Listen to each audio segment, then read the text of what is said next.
মুখ্যমন্ত্রীর অনুরোধে দিল্লির all India institute of medical science তথা এইমসের 4 সদস্যের এক প্রতিনিধি দল রাজ্য সফরে এসেছেন। এই প্রতিনিধি দলের নেতৃত্বে রয়েছেন এইমসের ডিরেক্টর তথা প্রসিদ্ধ pediatric surgeon professor doctor M Srinivas. মঙ্গলবার এইমসের প্রতিনিধি দলের রাজ্য সফর সম্পর্কে সাংবাদিকদের এক প্রশ্নের উত্তরে মুখ্যমন্ত্রী জানান, প্রতিনিধি দলের সাথে তার এখনো কথা হয়নি, তারা কোনো রিপোর্টও পেশ করেননি। তিনি আরও জানান, এইমসের ডিরেক্টরের সাথে 2-3 বার কথা হয়েছে তার। তিনি তাকে রাজ্য সফরে আসার আমন্ত্রণ জানিয়েছেন, তাই তারা 4 সদস্যের প্রতিনিধি দল রাজ্য সফরে এসেছেন।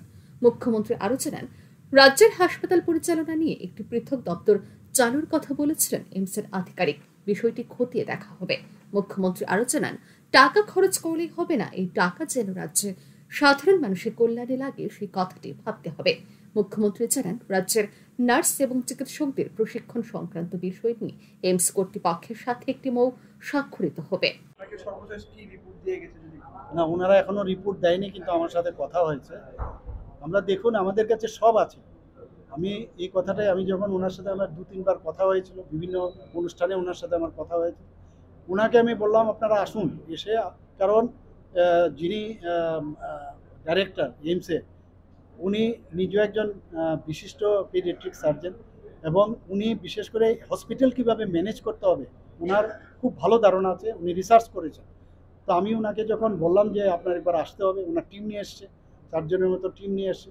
উনি একটা আমাদের বললেন যে এখানে ডিপার্টমেন্ট অফ হসপিটাল ম্যানেজমেন্ট, সেটা আপনাদের এখানেও এমডি হসপিটাল ম্যানেজমেন্ট করে সেটা করা যায়। আমাদের ত্রিপুরারই একজন স্টুডেন্ট সেখানে অলরেডি আছে, তো তারা বুঝবে, কারণ পুঙ্খানুপুঙ্খানুভাবে সমস্ত হসপিটাল ম্যানেজমেন্টের আমরা যেটা বুঝতে পারিনি, ওই সাবজেক্টে যারা পিজি করবে, যারা ট্রেনিং নেবে, তো তারা কিন্তু বুঝতে পারবে। তো সেইভাবে আমরা চেষ্টা করছি যে পয়সা খরচ করলেই হবে না, সেই খরচের যে মর্যাদা তাকে যেন প্রপারলি সাধারণ মানুষের জন্য, যারা সাফারিং পিপুল, তাদের জন্য সেটা কার্যকর হয়। তার জন্য ওনাদেরকে বলেছে আসতে, ওনারা দেখেছেন, অ্যাপ্রিসিয়েটও করেছেন। আমাদের এখানে সব আছে, খালি এটাকে স্ট্রিমলাইন করা, এবং আমাদের যারা সিনিয়র রেসিডেন্ট আছে, নার্সরা আছেন, তাদেরকে কীভাবে ট্রেনিং দেওয়া হবে, এবং ওনাদের সাথে আমার কথা হয়েছে এই বিষয়ে, ওনাদের সাথে আমাদের একটা মৌ হবে। প্রসঙ্গত উল্লেখ হচ্ছে, রাজ্য সফররত এইমসের প্রতিনিধি দল সোমবারে সাংবাদিক সম্মেলন করে রাজ্যের স্বাস্থ্য পরিকাঠামো নিয়ে সন্তোষ প্রকাশ করে। সাংবাদিক সম্মেলনে মৌয়ের ব্যাপারটি নিয়েও কথা বলেন এইমসের আধিকারিক professor doctor M Srinivas. Bureau report, RE news.